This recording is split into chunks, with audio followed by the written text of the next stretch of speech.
Bonjour à tous, j'espère que vous allez bien. Je suis très heureuse de vous retrouver pour une nouvelle vidéo et une vidéo sur un sujet dont j'avais envie de vous parler depuis un petit bout de temps.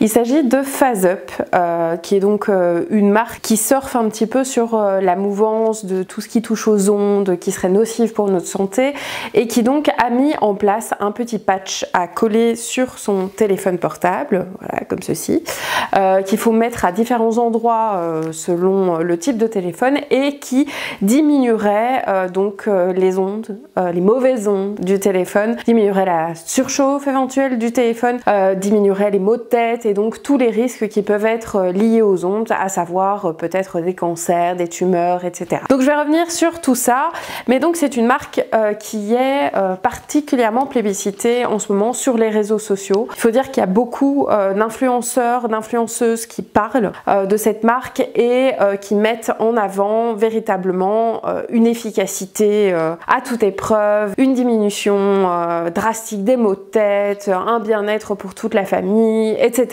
Alors moi j'ai la possibilité aujourd'hui d'avoir une collaboration avec la marque, ce qui veut dire que j'ai reçu le produit gratuitement afin de le tester, mais je suis évidemment complètement libre de vous dire ce que je pense du produit. Vous le savez, je le fais à chaque fois. Quand je ne suis pas contente, quand je pense pas que ce soit un produit de qualité, je vous le dis, donc ça ne changera rien du tout à mon avis. J'ai reçu ce produit pour le tester et j'ai plein de petites choses à vous dire. Déjà, il faut savoir que en dehors de le tester à proprement parler, j'ai aussi profité de cette collaboration pour analyser la communication de Phase Up, tout ce qui était rapport scientifique, etc., qui était proposé sur le site web, parce que je pense que là-dedans, il y a déjà pas mal de petites choses à dire. Alors, la première chose que moi j'ai notée lors de cette commande, puisque j'ai reçu un bon d'achat pour faire la commande de ce produit, c'est que pour vous en acheter un seul, vous allez devoir dépenser la somme de 36,90 €. Mais par contre, vous avez la possibilité de les prendre en pack. Et là, en pack, vous en avez 2 plus un gratuit, 3 plus un gratuit, et donc vous diminuez le prix de votre patch à 17,90 €, 19,90 €, etc. Et on vous dit que vous en avez un gratuit. Je trouve déjà que c'est pas très clair au niveau du truc, parce que vous en achetez un, il vous coûte le double du prix. Moi, ça me donne directement un petit indice sur le fait que le prix de fabrication de ceci ne doit pas être très élevé et que donc 36,90 € c'est cher payé pour ce que c'est. J'ai donc reçu ma petite boîte que je vais vous montrer, qui est donc comme ceci, avec trois petits autocollants comme ça en forme de labyrinthe. C'est pas ce qu'il y a de plus beau à coller sur son téléphone, hein, franchement, mais on va dire qu'avec une coque ça passe. Pas de chance pour eux, j'aime la couleur violette de mon téléphone donc je préfère le voir, mais bon. À l'intérieur, donc vous avez dans un petit sachet ces petites antennes et vous avez en plus un guide de positionnement. Donc voici le guide de positionnement. Je vous ai encore laissé les petits guides métalliques qui pour le coup peuvent griffer le téléphone, mais ça c'est un détail. En fait, ce sont pas si simples que ça à positionner, c'est-à-dire que oui, je connais la marque de mon téléphone, je connais le modèle de mon téléphone, mais pour savoir quelle était la lettre A, B, C, D, j'ai dû un peu chercher parce que sur leur documentation, c'était pas clair du tout. Toujours est-il que finalement j'ai réussi donc à le positionner, c'est-à-dire que vous retirez le petit autocollant de votre petite antenne que vous positionnez ici, face collante vers le haut, vous glissez votre téléphone à l'intérieur, vous faites une petite pression et vous terminez de positionner l'autocollant sur votre téléphone. Chose importante, l'autocollant doit recouvrir vraiment le bas du téléphone et un petit bout ici de la tranche pour être véritablement efficace. On vous signale aussi qu'il ne faut pas le repositionner, pas le décoller, le recoller, c'est censé durer. D'où quand vous en achetez plusieurs, en fait je suppose que c'est pour les offrir à votre famille parce que vous n'êtes pas censé en avoir besoin souvent, ou dès que vous changez de téléphone, peut-être, je ne sais pas trop. Donc vous ne devez surtout pas couper le petit circuit parce que on vous dit que l'encre pourrait perdre ses propriétés. Alors ça pour moi c'est un grand mystère, l'encre, je ne sais pas trop ce qu'il sous-entend. Vous allez voir qu'il y a différents mystères. Pour moi il y a un flou qui tourne un petit peu autour de tout, qui moi me déplaît énormément et me fait dire habituellement quand c'est ça que je ne fais pas confiance. Donc vous positionnez ce petit autocollant. Moi ce que j'ai immédiatement fait, même si ce n'était pas noté, c'est que j'ai j'ai redémarré mon téléphone. Moi, quand j'ai positionné donc cette petite antenne et que j'ai regardé, il faut que je vous dise que j'ai perdu un petit peu en réseau. Et ça, je l'ai vu directement. J'ai d'ailleurs fait une capture d'écran immédiate. Depuis, je trouve que au niveau du réseau, ça m'a l'air un petit peu plus fluctuant. Donc de temps en temps, je récupère une barre, je perds de nouveau une barre. Bon, au niveau de la température du téléphone, je n'ai pas remarqué grand-chose. Maintenant, je me dis, le moment où il chauffe le plus, il faudrait que je sois en coup de fil, par exemple sur WhatsApp, et que j'ai une application genre Pokémon Go qui soit lancée en même temps, enfin un truc qui me consomme un peu plus pour peut-être voir si ça chauffe moins. Maintenant, je trouve que mon téléphone chauffe comme il chauffe habituellement. Là, je fais rien de particulier avec et il est tiède comme il l'est d'habitude.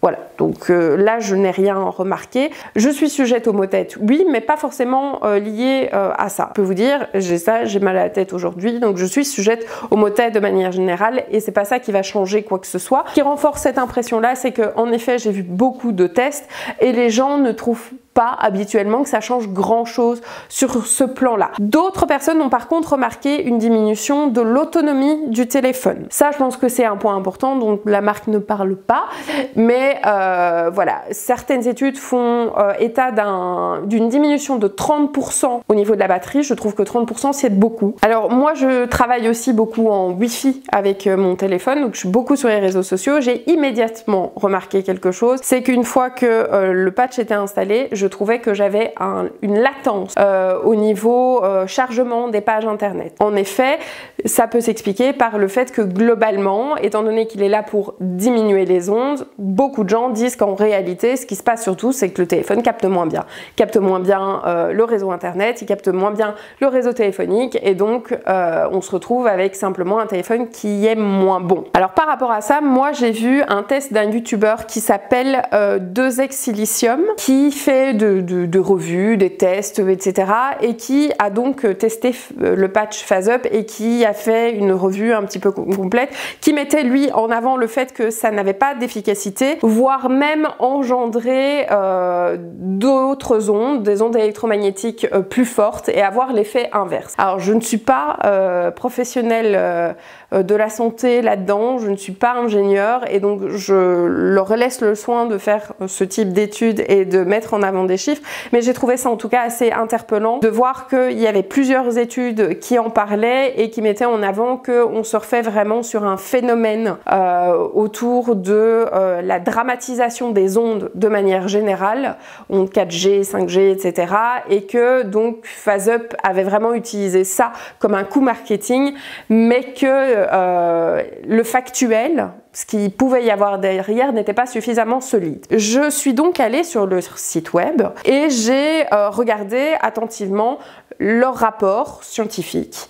Donc j'ai balayé leur rapport, j'ai lu, j'ai cherché sur les firmes avec lesquelles ils travaillaient, etc. Et il y a plusieurs choses qui m'ont sauté aux yeux. Alors j'ai ma petite fiche hein, pour pas oublier certains points. Ils travaillent avec des laboratoires indépendants. Apparemment c'est très important de préciser que ce sont des tests scientifiques indépendants et dans lesquels ils mesurent en particulier le DAS, qui est aussi appelé le SAR en anglais, qui est donc en fait la mesure du degré d'absorption par notre corps de ces fameuses ondes qui peuvent potentiellement être dangereuses pour nous. Et ils ont travaillé en fait avec visiblement 2 laboratoires. Il y a Emitech d'un côté et j'ai vu également Nexio. On nous parle de laboratoires français, j'ai vu des adresses en France en effet. C'est des labos qui ont une réputation qui est un petit peu étrange, c'est-à-dire qu'il y a beaucoup de revues négatives sur ces labos concernant en tout cas la manière dont ils traitent leurs employés, le favoritisme éventuel qui peut être fait. Je ne veux pas les attaquer, je vous dis ce que j'ai lu sur internet, je ne travaille pas chez eux, je n'en sais rien. C'est ce que j'ai vu. Déjà, quand on clique sur tous ces rapports, il y a quelque chose qui moi me saute aux yeux, c'est qu'on travaille quand même avec des échelles de mesure qui datent de 2006 et on a un rapport qui date de 2014 et qui n'a pas l'air d'avoir été upgradé depuis 2014. On est quand même en 2021. Ça commence à faire pas mal d'années. Toutes les études qui ont été faites sont sur différents types de téléphones. Le dernier iPhone qui a été testé est un iPhone 5S. On a quand même fait pas mal de progrès je veux dire au niveau du matériel. J'ai un iPhone 11 ici entre les mains. Je pense qu'il serait peut-être intéressant de mettre à jour ce genre de données. Pour moi, c'est logique, en tout cas, annuellement, de republier de nouveaux rapports, histoire d'asseoir ces chiffres d'année en année et de montrer qu'on est sérieux dans les études scientifiques. Ensuite, ce que j'ai remarqué également, c'est qu'il est noté dans le test qu'il ne s'agit pas d'un test DAS complet, mais bien d'un test qu'on va appeler rapide, entre guillemets, pour mesurer certaines choses. Et en effet, c'est quelque chose que je trouve vraiment dommage. Moi, ce que j'aurais trouvé intéressant, c'était de mesurer quel était l'impact réel sur le téléphone, par exemple. Quelles étaient les conséquences? Est-ce qu'en effet, la durée de vie de la batterie diminuait? Est-ce qu'en effet, on pouvait avoir des problèmes de communication? Est-ce qu'on pouvait avoir des problèmes simplement de navigation sur certaines applications, sur Internet? Ce genre de choses, eh bien, je ne le retrouve pas dans le rapport. Et ça m'embête. Ce qui, moi, me dérange aussi dans le rapport, c'est qu'on parle systématiquement de mesure d'échauffement maximal. Donc, il n'est pas l'exposition réelle. C'est-à-dire que c'est une exposition potentielle, la limite à laquelle on pourrait être exposé, mais qui est très rarement le cas, en fait. Et d'autant plus avec nos téléphones les plus récents, je serais intéressée de savoir dans quelle mesure c'est réellement le cas. Parce que, évidemment, si on prend cette mesure dramatique, oui, on obtient des chiffres qui sont très intéressants. Seulement, ce ne sont pas les ondes auxquelles nous sommes exposés habituellement dans notre utilisation quotidienne. Donc ces rapports scientifiques sont des rapports qui sont assez opaques. C'est-à-dire que monsieur et madame tout le monde qui va cliquer sur ce rapport ne va probablement pas comprendre grand-chose, puisqu'il s'agit beaucoup de chiffres avec des risques qui sont notés, mais encore une fois, c'est difficile de déchiffrer vraiment ça, on n'a pas vraiment de conclusions qui sont tirées. Voilà, on sait juste que ce sont des rapports faits par certains labos qui ont l'air compétents dans le domaine, enfin on espère, et avec certains chiffres qui ne nous disent pas grand-chose. Ensuite, on a une petite vidéo qui nous montre comment on mesure ce genre de choses. Alors vidéo que j'ai trouvé, j'ai envie de dire particulièrement inutile, dans le sens où elle était intéressante parce qu'on montrait, on branche l'ordinateur, on met de l'eau à tel endroit, on plonge tel machin, donc, mais il n'y avait aucune explication en fait. Il y a une vidéo musicale de 2 minutes qui ne dit rien. Je veux dire, il n'y a pas un laborantin qui est là pour nous expliquer quelque chose, non, il n'y a rien. Voilà, c'est juste plouf, un truc comme ça, plouf, un rapport, et le consommateur, j'ai du mal à me dire qu'il peut faire vraiment quelque chose de ces informations-là. Alors à côté de ça, on a d'autres documentations. On a ici un extrait qui s'appelle Mobile et santé, voilà, qui est un guide d'information, téléphonie mobile et santé, 6 milliards d'abonnés toujours en attente. Voilà. Depuis plus d'une quinzaine d'années, l'opinion publique s'interroge sur les risques sanitaires liés à la téléphonie mobile. Ce sujet qui fait toujours polémique parmi les experts concerne près de 66 millions d'utilisateurs en France et 6 milliards d'abonnés dans le monde. On a quand même quelque chose qui fait 3 pages et qui cite pas vraiment ses sources. C'est-à-dire que oui, là on a des tableaux et il est noté source INPES novembre 2009. Alors, nous sommes quand même en 2021. À nouveau, ça me pose question. Ce sont des chiffres qui ont 12 ans. Ce sont des tableaux avec des risques sida, monoxyde de carbone et qui nous mettent, ah ben attention, hein, le Wi-Fi, risque plutôt faible, risque très élevé. Ça ne veut rien dire. Ces tableaux ne veulent rien dire. Je veux dire, scientifiquement, ça n'a aucune valeur, ces trucs-là. Alors, débit d'absorption spécifique, on nous le définit.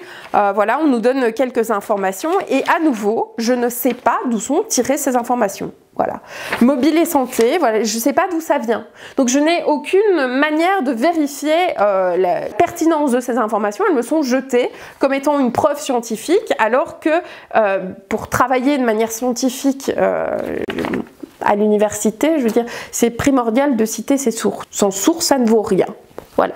Et ensuite, surtout pour tout le côté risque accru, cancérogène et tout ça, on nous met un rapport de 2011, 31 mai 2011. Encore une fois, on est sur un truc pas mal daté, hein, puisque là, clairement, ça fait 10 ans aussi. Centre international de recherche sur le cancer, voilà, et on nous balance le rapport en question. Et le rapport est quand même assez intéressant puisque le rapport nous dit que suite à toutes les recherches, on peut classifier donc le risque des ondes de la téléphonie mobile, on peut le classifier en 2B. Et 2B, ça veut dire quoi? Classification signifie qu'il pourrait y avoir un risque et qu'il faut donc surveiller de près le lien possible entre les téléphones portables et le risque de cancer. Il est crucial que des recherches supplémentaires soient menées, etc. Donc, je reprends, ce rapport date de 2011 et depuis 2011, on nous dit c'est important de surveiller le risque. Et depuis 2011, à l'heure actuelle, personne n'est toujours capable de nous dire que le risque est au-delà de potentiel. À nouveau, on est quand même confronté à quelque chose qui est problématique, c'est que même sur leur site, ils nous mettent « c'est peut-être cancérogène ». Oui, mais c'est pas suffisant. C'est bien de se poser la question, ça fait quelques années maintenant qu'on se pose la question, mais il n'y a toujours rien qui nous permet d'affirmer haut et fort que oui, c'est responsable de tumeurs, oui, c'est responsable de cancer. On n'y est toujours pas. Alors par contre, pour moi, ce qui est quelque chose qui est valable, c'est quelqu'un qui me dit, bah voilà, je souffre d'insomnie quand je dors près de mon téléphone, je préfère l'éteindre tous les soirs, j'ai des maux de tête quand j'ai des longues conversations téléphoniques, donc j'ai pris la peine maintenant de faire avec un micro ou des écouteurs et depuis je me sens mieux. Ça, c'est des choses qui sont factuelles. Je veux dire, vous le ressentez concrètement. Mais même là, les avis sont très contradictoires par rapport à Phase Up. C'est-à-dire qu'il y a des gens qui disent oui, j'ai l'impression que ça va un peu mieux. Et là, encore une fois, est-ce que ce serait pas un effet placebo? Et puis, il y a d'autres personnes qui disent bah, ça fait un mois que j'utilise et j'ai pas vu la différence, à part, par exemple, mon téléphone qui se décharge plus vite ou mon téléphone qui a un petit peu de mal, je capte moins bien. Et là-dessus, bien sûr, on en revient à notre conseil utile qui est pour un fonctionnement optimal de votre mobile ou lorsque vous constatez des ralentissements, application qui bug, problème de connexion, pensez à effectuer régulièrement un redémarrage forcé de votre téléphone. Voilà. J'ai envie de vous dire, passez votre chemin. Ça se base sur rien. Il n'y a rien de suffisamment solide pour dire oui, dépensons 37 balles là-dedans pour le bien-être, etc. Franchement, moi je vous conseille davantage de diminuer l'utilisation de votre téléphone, de faire des moments où vous faites des vraies pauses, sans téléphone, loin de vous, dans la chambre peut-être juste ne pas garder votre téléphone près de vous, le laisser ailleurs dans une autre pièce, le laisser dans votre salon par exemple pour la nuit, pour éviter d'avoir ça dans votre chambre. De manière générale, diminuer tout ce qui est écran, etc. Mais je veux dire, c'est des conseils, il n'y a pas besoin de Phase Up pour ça, c'est des conseils que n'importe qui peut appliquer parce que oui, nous sommes trop sur les écrans, oui, nous sommes entourés d'ondes et à l'heure actuelle, on n'est pas sûr de ce que ça peut provoquer sur le long terme. C'est bien au moins d'en prendre connaissance et d'agir de manière un peu plus responsable par rapport à ça et d'être vigilant, simplement de faire attention, de s'oxygéner un petit peu plus, etc. Mais je pense pas que Phase Up soit vraiment la solution à tout ça. En tout cas, il y a beaucoup trop de gens qui disent à quel point leur com est pas génial et à quel point surtout il y a des gens qui l'essayent et qui ne voient pas franchement l'intérêt. Après, je vous invite grandement à aller checker sur internet plein de choses, à aller sur leur site et à lire leurs rapports scientifiques. Je pense que comme moi, vous serez interpellé par quelques petits trucs qui vous disent c'est peut-être pas assez scientifique tout ça pour me donner envie. Maintenant, si jamais vous avez envie, j'ai un code promo pour vous. Hein. Je vous ai prévenu sur le fait que, voilà, moi j'avais des gros doutes sur l'efficacité, l'utilité de ce genre de choses, mais vous avez un code de moins 20% qui apparaît ici et vous avez même un lien d'affiliation que je vous partage dans la description de la vidéo qui vous donne 5 € sur votre commande. Voilà, moi j'ai dû, en tout cas pour la vidéo, et croyez-moi, c'était pas au départ ce que je souhaitais, j'ai dû m'inscrire à un programme ambassadeur, ça faisait partie des conditions de la vidéo pour vous partager du coup un code promo et un lien d'affiliation. Vous n'avez vraiment pas besoin de me faire gagner des sous, je vous le dis. Je fais pas cette vidéo pour ça. Si je reçois, c'est gentil, mais je vous la fais surtout pour vous donner des informations que je pense utiles, qu'on ne vous donne pas généralement sur Instagram, tous ces influenceurs qui parlent de Phase Up comme étant le truc le plus merveilleux de la Terre. Ne vous emballez pas. Écoutez, j'espère en tout cas que cette vidéo vous aura plu et surtout qu'elle vous sera utile. N'hésitez pas à vous abonner à la chaîne si ce n'est pas encore fait, à me suivre sur les réseaux sociaux, activez la petite cloche pour savoir savoir quand je sors une nouvelle vidéo. Et puis laissez-moi un petit commentaire pour me dire un peu ce que vous en pensez, si vous avez déjà testé justement FazeUp, si vous envisagiez de tester FazeUp, si vous êtes content d'avoir vu cette vidéo avant de commander FazeUp. Et puis il ne me reste plus qu'à vous faire des gros bisous et à vous dire à très bientôt dans une prochaine vidéo.